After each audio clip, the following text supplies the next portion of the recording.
3, 2, 1. Halo semuanya, kembali lagi bersama kami kelompok 1 dari kelas A, batch 1, Latsar CPNS PU 2025. Di podcast kali ini kita akan berdiskusi kembali ya, tapi dengan topik yang berbeda untuk kali ini. Nah, di podcast kita kali ini kita akan mereview. Jadi selama 4 hari ke belakang kita sudah mengikuti Latsar untuk agenda 1. Dan kita sudah menerima beberapa materi dan pembelajaran dari Latsar ini sendiri. Kemudian kita akan menyampaikan review dari setiap harinya ya. Jadi setiap harinya kita mendapatkan materi yang berbeda, tetapi masih dalam agenda yang sama, yaitu tentang bela negara. Nah, di hari pertama kita itu diberikan modal atau wawasan tentang kebangsaan dan bela negara. Nah, di hari pertama kita tuh masih dikasih seperti dasar-dasarnya aja ya, seperti nilai dasar ASN, kemudian bela negara, dan juga kenapa ASN itu harus menjadi motor penggerak nilai-nilai kebangsaan dan dalam tugas sehari-hari gitu. Dan ada hari kedua, hari ketiga, dan hari keempat. Tapi sebelum kita masuk, sebaiknya kita perkenalan lagi nih. Nah, saya Aditya Rahmat selaku moderator. Saya berasal dari BPK Kepulauan Bangka Belitung. Kemudian di sini juga ada narasumber yang sekaligus sebagai anggota kelompok 1 ya, yang akan menyampaikan review-reviewnya atau kesan-pesannya selama mengikuti kegiatan Latsar Agenda 1 ini. Mungkin bisa perkenalan dulu teman-teman.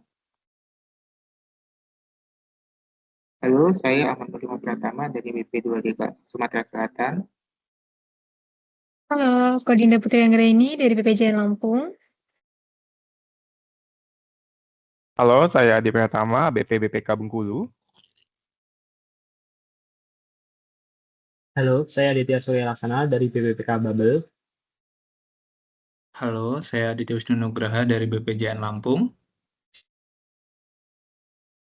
Halo, saya Afif Gatra Arsyuri dari BBPJN Sumatera Selatan. Oke, itu semua teman-teman anggota kelompok 1 ya, atau di sini sebagai narasumber yang akan memberikan reviewnya nanti. Alhamdulillah ini masih lengkap semua ya sampai hari keempat ini ya. Nah, kita kembali ke topik. Jadi selama 4 hari kita sudah mempelajari banyak materi yang seperti yang saya sebutkan tadi. Hari pertama tentang wawasan kebangsaan dan bela negara, yang mana kita belajar nilai dasar ASN seperti nasionalisme, integritas, profesionalisme, pelayanan publik, akuntabilitas, dan anti korupsi. Kemudian kita mengetahui bahwa bela negara itu bukan hanya tugas militer, tapi juga tanggung jawab ASN melalui disiplin, kerja jujur, dan melayani masyarakat dengan adil.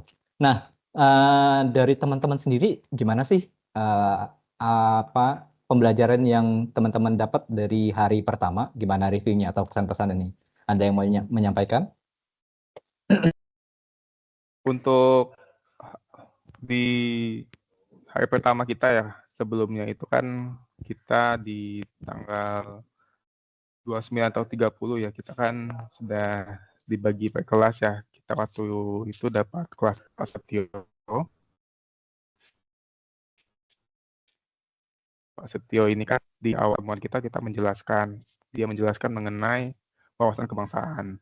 Wawasan kebangsaan di sini yang dia maksud itu tentu saja mengenai 4 KDB itu ya, konsensus dasar kita dalam bernegara di Indonesia. Nah, di sana kan dijelaskan bahwa 4 KDB itu adalah hal yang paling penting untuk kita pahami sebagai ASN. Gitu. Pedoman kita menjadi ASN. Kemudian kan dia juga menjelaskan mengenai kehidupan berbangsa itu tentu punya tantangan. Nah, tantangannya salah satunya contohnya tantangan geopolitik global, kemudian ada kemiskinan dan kesenjangan, dan juga mengenai 4 KDB tadi yang sosialisasinya itu maupun pemahamannya itu belum sampai ke semua individu di Indonesia.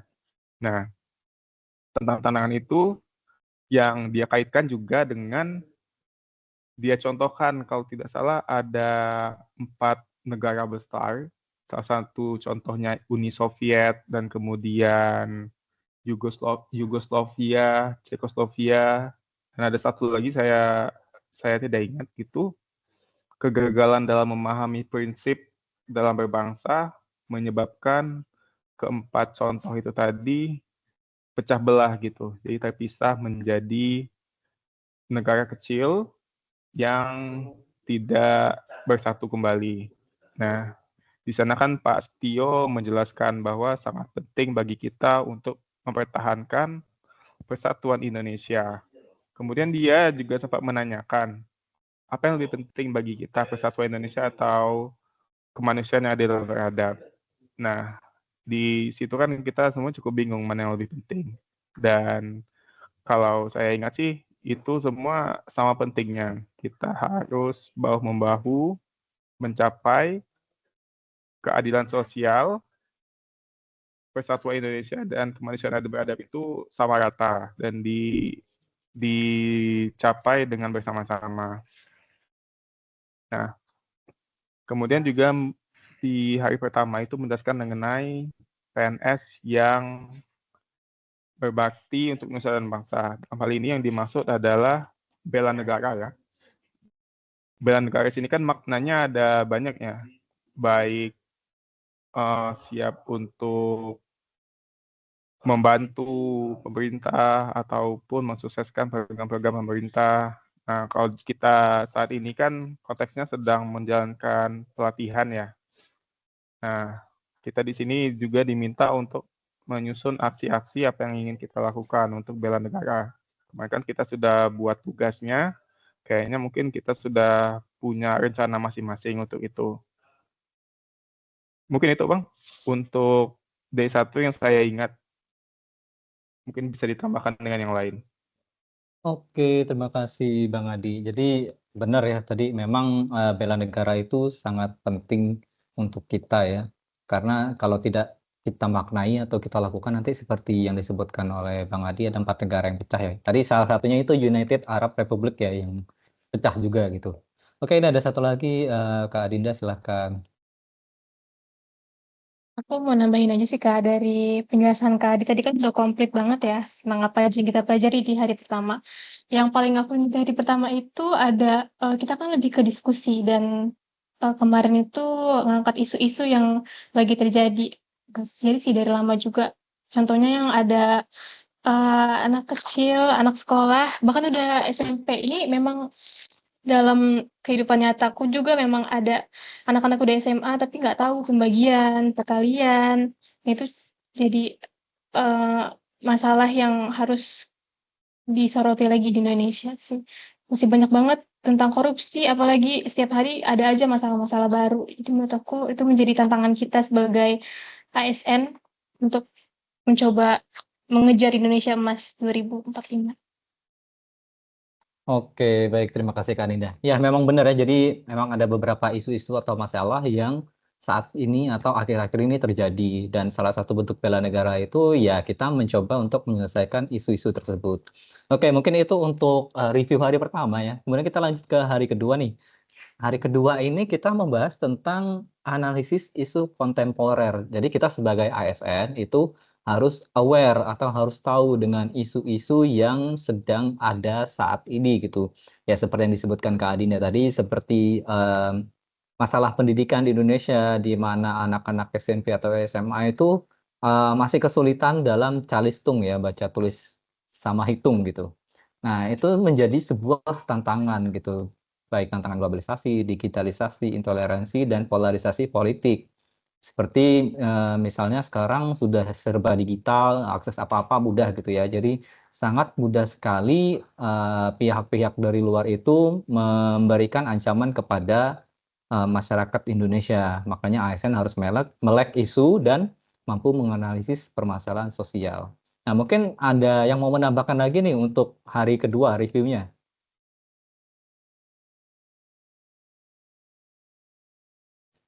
Di sini ada nomor 1 nih Bang Ahmad dulu nih.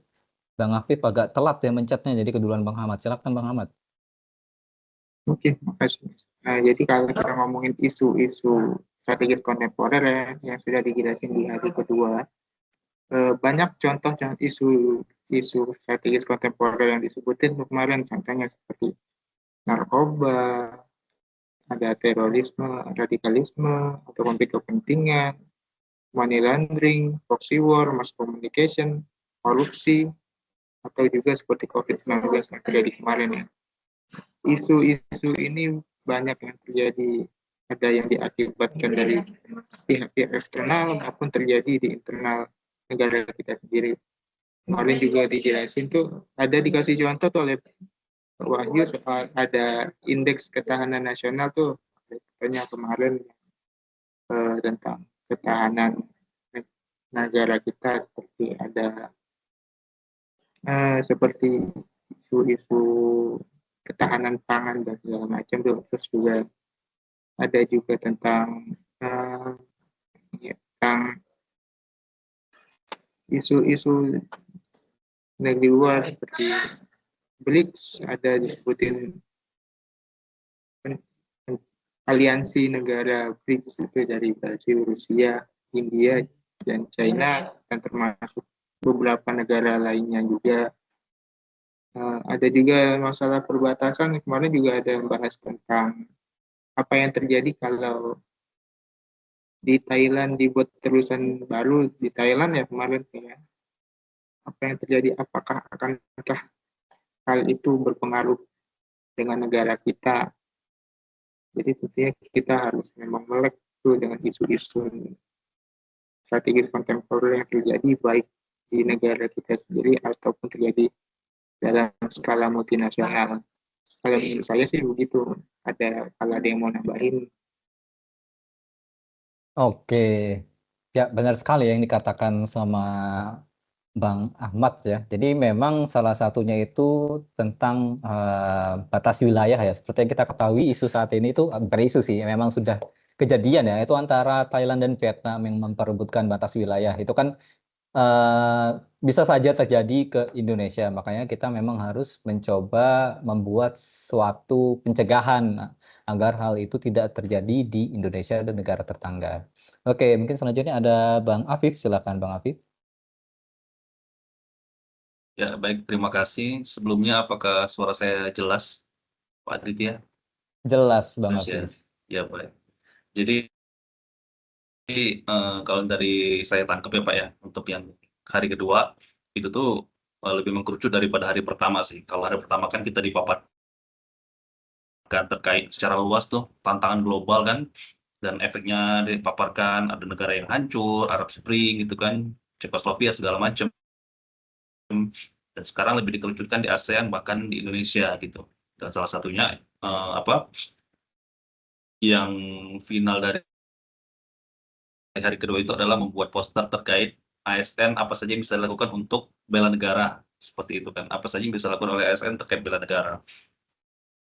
Jadi yang saya tangkap itu hari kedua itu adalah kita itu dipancing untuk memahami secara utuh bahwa untuk mencegah Indonesia dari kehancuran seperti contoh-contoh negara yang dipaparkan di hari pertama, itu ASN itu harus melek, harus sadar bahwa Indonesia itu banyak ancaman-ancaman yang dihadapan di depan. Seperti apa? Seperti kita bahas kemarin terkait judol, pinjol gitu kan, terorisme, itulah yang kita angkat di topik kemarin itu terkait judol dan pinjol. Jadi emang sebagai seorang ASN itu kita harus berperan aktif untuk melakukan bela negara baik dalam bentuk kampanye ataupun kegiatan mandiri. Karena apa? Ya tadi negara-negara yang hancur itu negara-negara di Arab Spring, di negara-negara terlibat di Arab Spring, negara-negara pecah Soviet itu bisa hancur karena yang pertama mereka tidak memiliki wawasan kebangsaan, dan yang kedua warga negaranya itu tidak aktif melakukan bela negara. Makanya kita sebagai ASN, salah satu rakyat Indonesia yang bergerak di pemerintahan ini harus bergerak aktif untuk melakukan kampanye bela negara. Agar apa? Agar Indonesia dapat terus hidup berkesinambungan seperti itu. Itu aja dari saya, Pak. Terima kasih. Oke, baik. Terima kasih, Abang Afif. Memang benar ya, jadi salah satu bentuk bela negara kita itu adalah menindaklanjuti isu-isu yang ada agar tidak terjadi perpecahan seperti negara-negara besar yang sudah disebutkan tadi ya. Oke, selanjutnya itu tadi kan kita sudah membahas hari kedua ya. Kemudian ini kita ada hari ketiga, di mana hari ketiga ini pembahasannya tentang pembinaan sikap perilaku dan juga algoritma kebangsaan. Nah, apa sih algoritma kebangsaan? Jadi, algoritma kebangsaan itu upaya membentuk sikap kebangsaan melalui sistem nilai, teknologi, dan narasi positif. Jadi, kita memang harus membuat narasi yang positif tentang Indonesia ya, supaya masyarakat Indonesia juga semakin mencintai negara Indonesia. Kemudian kita sebagai ASN muda itu punya peran sebagai pembawa semangat kebangsaan baru, baik di media sosial maupun di lingkungan kita kerja. Jadi kita lihat posting yang positif, kemudian menepis atau apa ya namanya ya, kita memvalidasi berita-berita hoax gitu supaya tidak banyak warga yang terkecoh. Nah, mungkin ada teman-teman di sini yang mau menyampaikan reviewnya untuk hari ketiga nih tentang algoritma kebangsaan.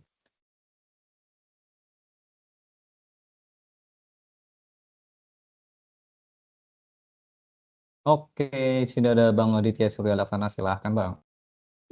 Izin masuk ya Bang Dit. Jadi yang saya punya di hari ketiga tuh kita dijelaskan ya tantangan di sekarang ya di globalisasi dan perkembangan teknologi yang semakin maju tuh Indonesia tuh dihadapin sama krisis identitas ya.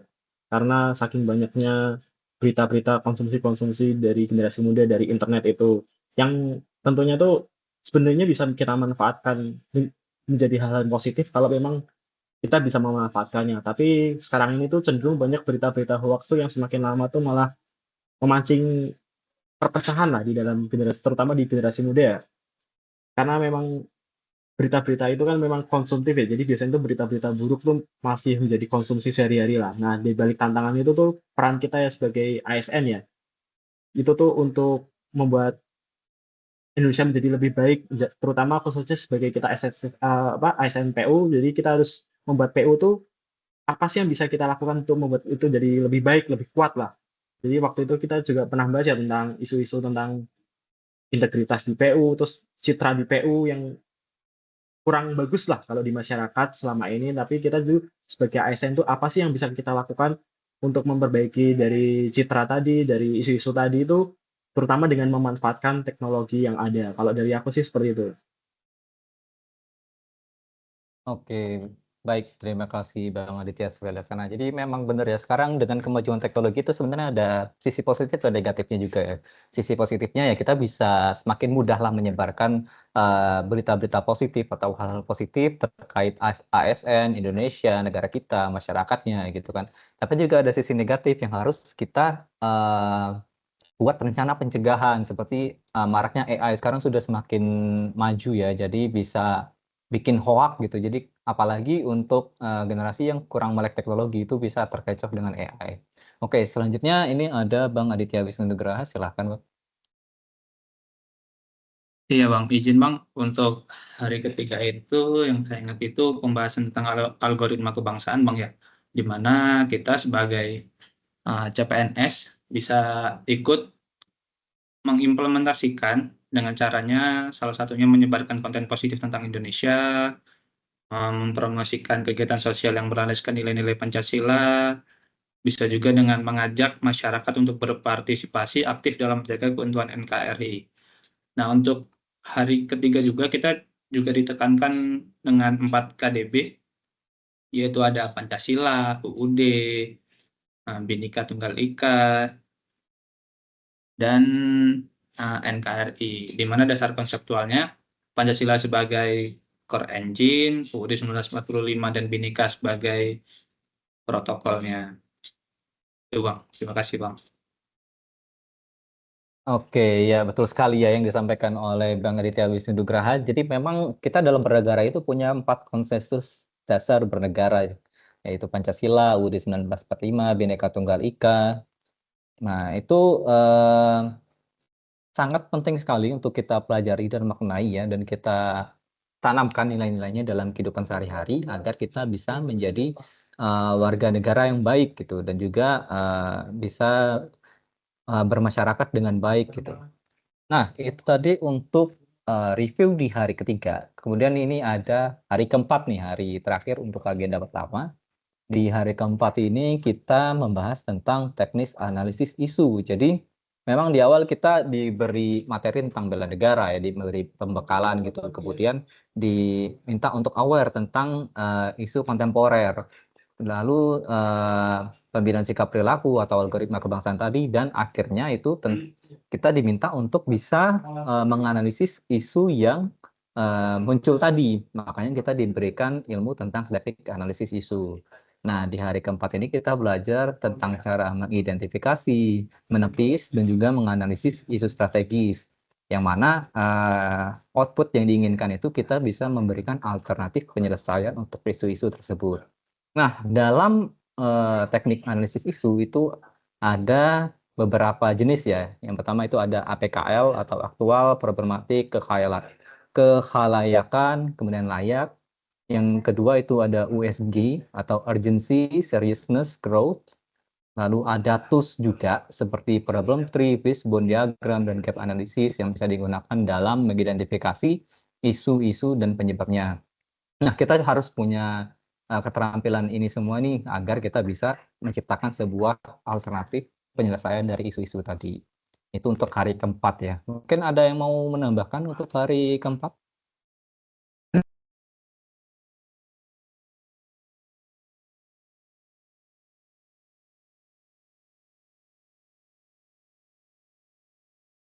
Mau Cukup sepertinya, menambahkan Bang. ya, Kak? Boleh Kak Adi dulu? Ya, silakan Bang Adi ini. Ya, sesuai penjelasan Bang Adi tadi ya, kalau kita kan di hari keempat ini, tepatnya pagi tadi, sebetulnya sudah mulai menyentuh nanti untuk aktualisasi ya, tapi kita diminta dulu untuk di 2 bulan kita sudah masuk bekerja di PU ini, apa isu-isu yang sudah kita lihat, kemudian kita diajarkan mengenai bagaimana kita mendeskripsikan isu, memilah isu, menjelaskan isu, sampai nanti kita menemukan pemecahan masalah atas isu tersebut. Tadi juga ada 2 metode kalau untuk menganalisis isu, ada APKL dan USG ya. Kemudian untuk mendeskripsikan isunya kita bisa menggunakan fishbone diagram. Ya mungkin ini kalau saya pribadi sih baru tahu mengenai hal ini. Mungkin akan kita terapkan nanti di aktualisasi. Mungkin itu, silakan dilanjut Kak Dinda. Ya, kalau dari aku tadinya tuh tahunya dari awal kita memang diarahkan ke habituasi dan aktualisasi. Cuma aku nggak expect kita tuh nyiapin banyak-banyak isu, baru nanti kita pilah lagi mana isu yang terbaik dan mungkin lebih urgensinya tuh lebih tinggi dibanding isu yang lainnya. Jadi lumayan shock karena balik lagi ke zaman-zaman skripsian ya. Iya, betul sekali ya Kak Dine ya. Jadi memang kita diminta untuk mencari isu yang saat ini sedang hangat atau sedang banyak diperbincangkan. Kemudian karena outputnya itu kita diminta untuk membuat solusi untuk menghadapi isu-isu itu, makanya kita diminta untuk membuat list atau urutan gitu, isu mana sih yang sebenarnya lebih urgent untuk kita selesaikan terlebih dahulu. Kemudian mana yang sebenarnya bisa kita selesaikan agak akhiran gitu. Nah, memang dari keempat hari itu kita diarahkan untuk bisa membuat semua ini ya. Nah, setelah 4 hari kita belajar ya di agenda pertama ini, tentunya kita mendapatkan banyak ilmu ya dan bisa merasa lebih siap untuk menjadi seorang ASN yang bukan hanya bekerja, tapi juga berkontribusi menjaga integritas bangsa. Nah, semoga semangat bela negara ini juga bisa terus hidup dalam keseharian kita sebagai seorang ASN tentunya ya. Kita sudah mencapai di penghujung podcast, ini sudah menyampaikan banyak sekali review-review dari pembelajaran yang kita dapatkan selama 4 hari ini. Terima kasih untuk teman-teman yang sudah mendengarkan podcast kami dan juga yang menjadi narasumber ya. Mungkin sedikit pesan, jadilah seorang ASN yang tangguh, yang berintegritas, dan juga siap melayani bangsa. Sampai jumpa, terima kasih. Una musiquilla que suena tal que así.